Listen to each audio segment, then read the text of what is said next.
இப்படிப்பட்ட ஒரு மாற்றம் இந்த ஒட்டுமொத்த துணைக்கண்டத்திலும் நிகழ வேண்டிய தேவை இருக்கிறது. மிக மிக ஒரு அடிப்படையான கோரிக்கை. இந்த கல்லூரிகளை தனியார் பல்கலைக்கழகங்களாக மாற்ற வேண்டிய தேவை ஏன் வருகிறது? இதுதான் கேள்வி. நாம் வளர்ச்சிக்கு எதிரானவர்கள் ஒரு கட்டமைக்கிறதை பாருங்கள். இந்த நாடுதான் தனி ஒரு முதலாளியின் வளர்ச்சியை ஒட்டுமொத்த நாட்டின் வளர்ச்சி, மக்களின் வளர்ச்சி என்று கட்டமைக்கிறது. 28 விழுக்காடு மக்கள் இரவு உணவில்லாமல் தூங்க போகிற நாடு, பல கோடிக்கணக்கான பச்சிலை குழந்தைகள் பசியோடு உறங்க போகிற நாடு வளர்ச்சி பற்றி பேசுகிறது. பிச்சைக்காரன் கதவை தட்டுகிறான், கார் கதவை தட்டுகிறான், ஒரு பெண் இருக்கிறார், நோ கேஷ் ஒன்லி கார்டு என்கிறார். உடனே அவன் சோல்னா பையிலிருந்து ஸ்வீப் மிஷின் எடுத்து நீட்டுகிறான். இதை வளர்ச்சி என்கிறார்கள். ஒரு பிச்சைக்காரன் ஸ்வீப் மிஷின் வச்சு பிச்சை எடுப்பதல்ல வளர்ச்சி, பிச்சைக்காரனை இல்லாத ஒரு தேசத்தை உருவாக்குவதுதான் வளர்ச்சி. இவர்கள் கட்டமைக்கிற வளர்ச்சி 5000 ஏக்கரில் ஏர்போர்ட், ஆனால் பறப்பதற்கு ஒரே ஒரு விண்ணூர்தி இண்டிகோ. உலகத்திலே சின்ன சின்ன நாடுகள் கூட தனியாக தனக்கென்று அரசுக்கென்று வானூர்தி வைத்திருக்கிறது. ஆனால் உலகத்தின் மிகப்பெரிய துணைக்கண்டம் 150 கோடி மக்கள் தொகை கொண்ட ஒரு நாடு சொந்தமாக விண்ணூர்தி இல்லாத ஒரே நாடு உலகத்தில் என் நாடு இந்தியா தான். ரஷ்யாவுக்கும் உக்ரைனுக்கும் சண்டை, போர். படிக்க சென்ற பிள்ளைகள் பல்லாயிரக்கணக்கிலே சிக்குண்டார்கள். அவர்களை பத்திரமாக நாட்டுக்கு அழைத்து வர ஒரு வானூர்தி இல்லாத நாடு வளர்ச்சி பற்றி பேசுகிறது. அறிவார்ந்த பெருமக்களை, எந்த விண்ணூர்தி நிலையத்தில் எனக்கு வசதி இல்லை, பெரிய வானூர்தி நிலையம் வேண்டும் என்று எவன் போராடினான்? இந்த பேருந்து நிலையத்தில் வசதி பத்தவில்லை, பெரிய பேருந்து நிலையம் வேண்டும் என்று எவன் போராடினான்? பேருந்து கட்டுத்தான் போராடினான், பறக்க விண்ணூர்தி கட்டுத்தான் போராடினான். ஆனால் இவர்கள் கட்டமைக்கிற வளர்ச்சி இதுதான். இவர்கள் என்ன கற்பிக்க வருகிறார்கள்? நீங்கள் பட்டினி கிடந்து செத்தால் கட்டையில் எரிக்காமல் கரண்டில் எரிப்பதை வளர்ச்சி என்று உங்களுக்கு கற்பிக்கிறார். இதுதான் இந்த நாடு கட்டமைக்கிற வளர்ச்சி. எல்லாமே தனிப்பெரும் முதலாளிகளின் லாப குவிப்புக்காக, லாப தேவைக்காக கட்டமைக்கப்படுகிறது. காரணம், இந்த நாடு ஏற்றுக்கொண்டிருக்கிற பொருளாதார கொள்கை தனியார்மயம், தாராளமயம், உலகமயம் என்று சந்தையாக மாற்றியதால் அறிவை வளர்க்கும் கல்வி, உயிரை காக்கும் மருத்துவம், உலக உயிர்களின் உயிராகாரமாக இருக்கிற நீர், இந்த மூன்றும் மிக உயர்ந்த சந்தை பண்டமாக மாற்றி நிறுத்தப்பட்டிருக்கிறது. இந்த நாட்டில் பிறந்ததை தவிர நாங்கள் செய்த பிழை. ஏன் விரும்பிய கல்வியை கற்க முடியவில்லை? ஏன் பள்ளி மாணவர்களுக்கு, கல்லூரி மாணவர்களுக்கு பேருந்து கட்டணம் இலவசம், ஆனால் கல்வி கட்டணம் 10 லட்சம்.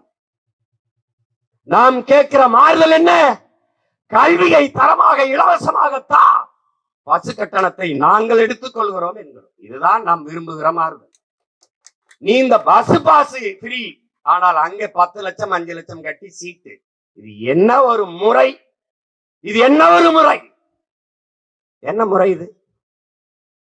ரேஷன்ல அரிசி போடுறான், ரேஷன் அரிசியை வாங்கி சாப்பிடுகிற ஒரு கவுன்சிலர், ஒரு எம்எல்ஏ, ஒரு எம்பி, யாரு சொல்றது? என்னை பெத்த தாய் அண்ணம்மாள் இன்னும் அருணையூரில் இருக்கிறான், அவன் ரேஷன் அரிசி வாங்குகிறான். என் தாய் என்னிடத்தில் சொன்னது என்பான்மை பெருமக்களே, ஐயா இந்த ரேஷன் அரிசியை வாங்கி கோழிக்கு போட்டையா கொத்த மாட்டேங்குதியாங்க. சத்தியமா சொன்னா என் தாய், மாட்டுக்கு பழைய கஞ்சி ஆக்கி அந்த தொட்டியில ஊத்துற மூக்க வச்சுட்டு எடுத்துட்டு போயிடுச்சானா, அவ்வளவு நாறுது. உங்களிடத்துல கேட்கிறேன், ஒரே நிலம், ஒரே விவசாயி, ஒரே நெல், ஆனால் அது தனியார் முதலாளிகளுக்கு விற்பனைக்கு வரும்போது தரமாக இருக்கிற அரிசி மக்கள் சேவைக்காக ரேஷன் கடைக்கு வைக்கும்போது தரமற்று வருகிறது. இடையில என்ன நடக்குது? ஒரே நெல்லுதான் கடைக்கு போகும்போது தரமாகவும், சேவைக்கு மக்களுக்காக வரும்போது தரக்குறைவாகவும் இருக்க காரணம் என்ன? காரணம் என்ன? எந்த அரசாங்க கல்லூரியில் அமைச்சர் பெருமக்கள் மகன், சட்டமன்ற பாராளுமன்ற உறுப்பினர் மகன் படிக்கிறார்? எந்த அரசு மருத்துவமனையில் படுத்து இவர்கள் மருத்துவம் செய்கிறார்கள்? ஐயா எம்ஜிஆருக்கு முடியவில்லை அப்பலோ, அம்மையார் ஜெயலலிதாவுக்கு முடியவில்லை அப்பலோ, ஐயா கருணாநிதி அவர்களுக்கு முடியவில்லை காவிரி. அப்ப அரசு மருத்துவமனை எதற்காக? யாரிடத்தில் பதில் உண்டு? யாரிடத்திலே? ஆண்டு ஒன்றுக்கு எத்தனை ஆயிரம் கோடி நிதிநிலை அறிக்கையிலே, அரசு பள்ளி கல்லூரியிலே, அரசு பள்ளி கல்லூரியின் பேராசிரியர் பெருமக்கள் பிள்ளைகளால் படிக்கிறார்களா? இல்ல ஆசிரியர் பெருமக்களின் பிள்ளைகளால் அரசு பள்ளியில் ஏன் தரம் இல்லை? ஏன் தரம் இல்லை? தரமற்றவர்கள் கையிலே அரசு இருப்பதால் இவையெல்லாம் தரம். என்ன செய்யணும்? தலையில் மாற்றம். அதற்கு ஒரே சொல்லுதான் புரட்சி. அது ஒன்றால் தான் எல்லாவற்றையும் மாற்ற முடியும். அறிவை போதிக்கிற ஆசிரியர் பெருமக்கள் காலையிலிருந்து வீதியில் நின்னா நாடு விளங்குமாடா? விளங்குமாடா? இந்த நாடு உலகத்துல கேவலப்படுத்தி சிரிப்பான் உலக நாடுகளை பார்த்தா. யாரு? ஆசிரியர்கள். இது எதுக்கு ஒன்னே தனியார் பல்கலைக்கழகமா மாற்ற வேண்டிய தேவை என்ன வருது? தியாகராஜ கல்லூரி எனக்கு தெரிஞ்ச எங்க ஐயா பேச்சுமுத்து தான் அப்ப தமிழ்துறை தலைவர். அவர் எல்லாம் மாணவர்களை திரட்டி போராடிதான் நிறுத்தினேன்னு எங்க ஐயா பேச்சுமுத்து சொன்னாங்க. இருக்கா கூப்பிட்டு இருந்தா கூட போராட்டத்துக்கு வந்து பாப்பா. 2008 அன்னைக்கு என்ன கோரிக்கையை முன்வைத்து ஆசிரியர் பெருமக்கள் போராடி அந்த சட்ட வரைவை நிறைவேற்றாமல் தடுத்தார்களோ அதே கோரிக்கை தான் அப்படியே இருக்கு. அப்புறம் அதுக்கு திருப்பி கொண்டார? எது கொண்டார? அன்னைக்கு முன்வைத்த அதே நோக்கம், அதே கோரிக்கை, அதுல எந்த மாற்றம் இல்லையே. அப்ப 2008 கொண்டு வந்ததை போராடி தடுத்தார்கள். அதுக்கு தெரியுது. ஏன் அதை திரும்ப பெற்றீர்கள்? கோரிக்கை நியாயமானது. அப்புறம் அதுக்கு திருப்பி 2025 அக்டோபர் 17 திருப்பி ஏன் வருது அந்த மறைவு? அந்த சட்டை வரைவு எதுக்கு வருது? எதுக்கு வருது? அப்ப எப்படி இருக்கு? அறிவார்ந்த அறிவை போதிக்கிற ஆசிரியர் பெருமக்களுக்கு இவ்வளவு பிரச்சனை என்றால் அப்பாவி அடுத்தட்டு மக்கள் மீது எவ்வளவு பிரச்சனைகள் திணிக்கப்படும் என்பதை எல்லாரும் பேராசிரியர் பெருமக்கள் சிந்திச்சு பாருங்க. எப்படி? எதுக்கு திருப்பி வருது? அந்த நான் கூட என்னுடைய தன் விவர படத்துல வச்சிருந்தேன். ஒரு பேராசிரியர் வெளியில வந்து இந்த வகுப்பு வாரி பிரதிநிதித்துவம், சமூக நீதி என்பது வெறும் சொல்லாக இருக்கு, வெற்றி சொல்லாக மாறிவிடும். வெறும் வார்த்தை தான், யாருக்கும் பயன் தர. இப்ப இருக்கிறதுல என்ன உனக்கு பிரச்சனை? அரசு உதவி பெறும் கல்லூரிகளாக தியாகராஜ கல்லூரி, பிஎஸ்சி கல்லூரி கோவையில் இதில் இருக்கிறதுல உங்களுக்கு என்ன பிரச்சனை? என்ன பிரச்சனை? அது தனியார் பல்கலைக்கழகமானால் ஆசிரியர் பெருமக்கள் நிர்வாகத்திற்கு கட்டுப்பட்டு அடிமைப்பட்டு அவன் என்ன சொல்றானோ வியாபார வேலை செய்யணும். என்ன பாடம் நடத்த முடியும்? ஆசிரியர் பெருமக்கள் அவன் ஓய்வு பெற்றா ஓய்வூதியம் கிடைக்காது, அந்த பணி பாதுகாப்பு இருக்காது. மாணவர்களுக்கு 35 விழுக்காடு மீது 55 விழுக்காடு மாணவன் சமூக நீதி அடிப்படை இடஒதுக்கீடு வகுப்பாரி பிரதிநிதித்துவ அடிப்படையில் அவனுக்கு கிடைக்கிற வாய்ப்பு மறுக்கப்படுது.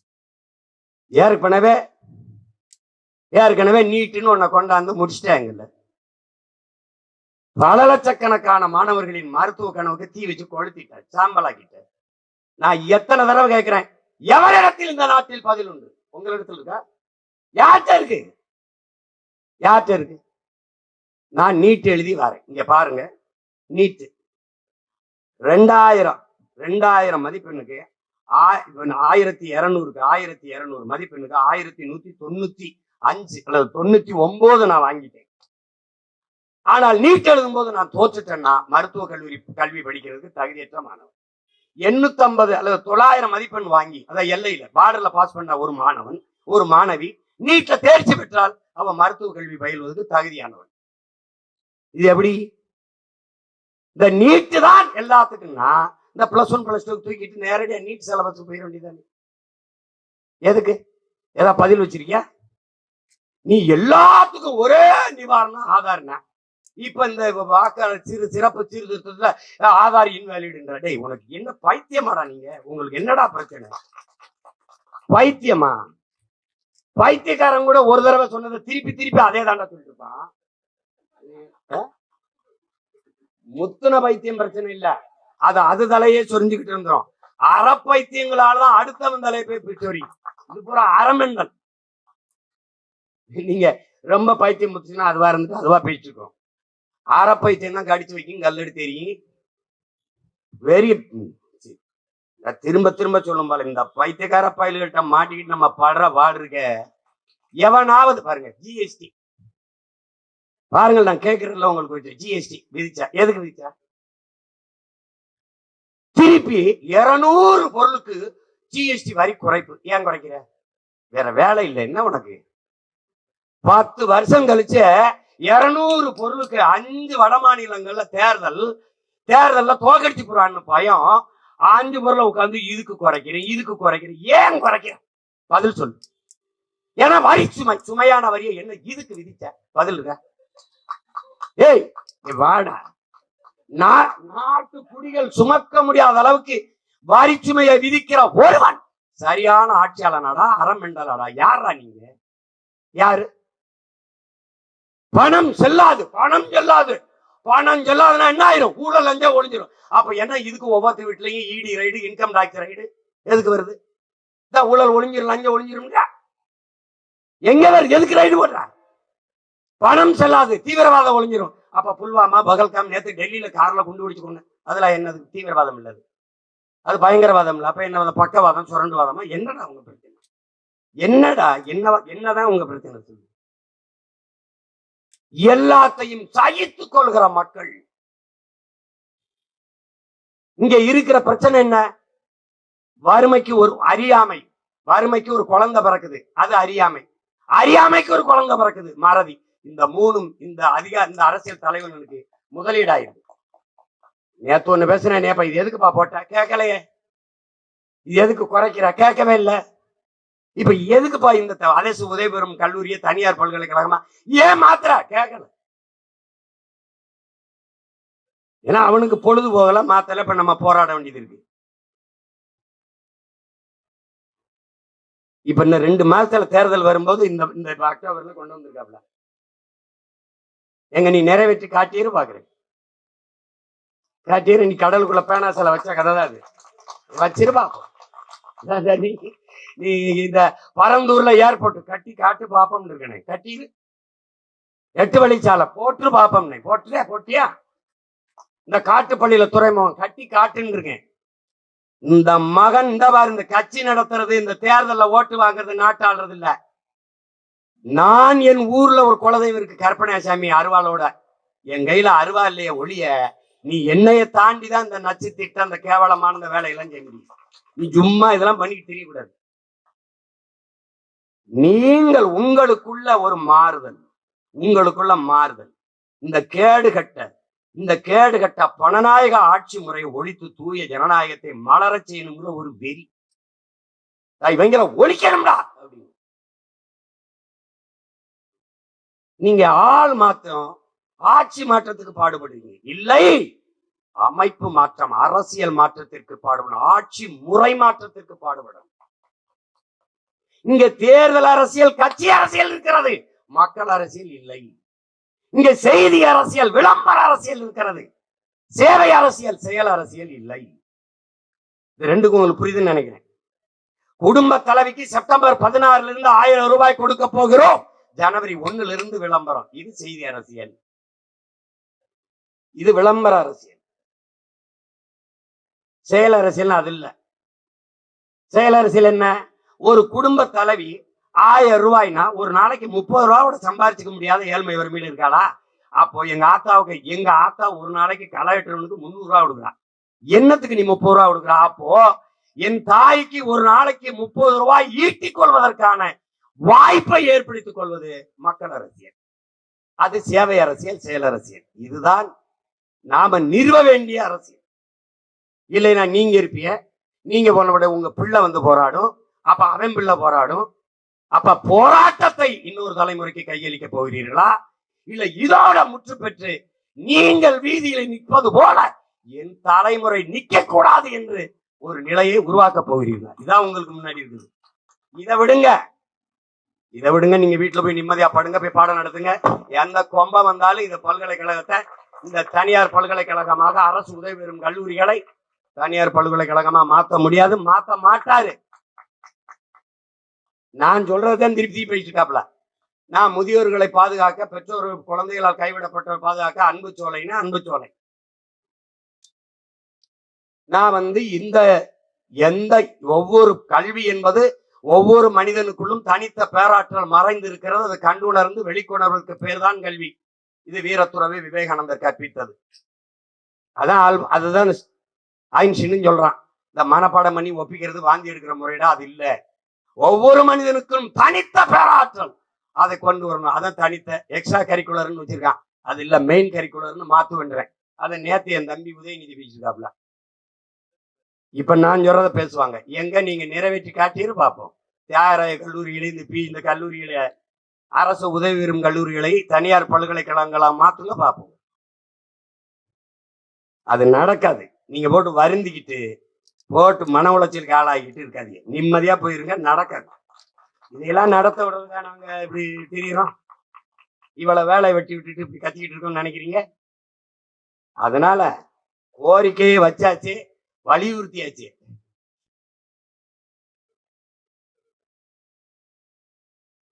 அரசு உதவி பெறும் கல்லூரிக்கு தரலைங்கிறீங்க.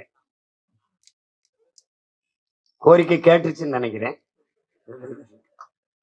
அரசு கல்லூரிகளில் வேலை செய்கிற பேராசிரியர் பெருமக்களுக்கு என்ன கொடுக்குறீங்களோ, அரசு உதவி பெறும் கல்லூரியில் பணியாற்றுகிற பேராசிரியர் பெருமக்களுக்கும் அதே ஊக்கத்தொகை, அதே நிலுவைத் தொகை கொடுக்க வேண்டும் என்பது பேராசிரியர் பெருமக்களின் கோரிக்கை. அரசாணை அதுதான். அந்த அரசாணையை நிறைவேற்றுங்கன்னு தான். அதாவது உங்க ஆணையை நீங்க நிறைவேற்றுங்கன்னு தான் சொல்றோம். நாங்க ஒன்னும் புதுசா ஒரு ஆணை பிறப்பிக்கல. இதனால அதெல்லாம் செய்வாங்க, கவலைப்படாதீங்க. இந்த 2 மாசம்தான் தேர்தல் இருக்குது. ஒற்றை விரலால் உலகத்தை திரும்பி பார்க்க வைக்கக்கூடிய ஒரு பெரும் மாறுதலை நம்மளால் செய்ய முடியும். இனிமே இப்படி முழக்கமிடாம, இப்படி கத்தாம, ஒற்றை விரலை காட்டி காட்டி முழக்கமிட்டாதான் ஆட்சியாளர்கள் பயப்படுவாங்கன்னு நினைக்கிறேன். அதனால நீங்க நம்பிக்கையோட இருங்கள். மாணவர் பெருமக்களோ, மாணவ பிள்ளைகளோ, பேராசிரியர் பெருமக்களோ பாதிக்கப்படுகிற அளவுக்கு ஒன்றை இந்த நிலத்தில் நாம் நடக்க விட போவதில்லை. நீங்கள் நிம்மதியாக இந்த கோரிக்கையை முன்வைத்து விட்டீர்கள்.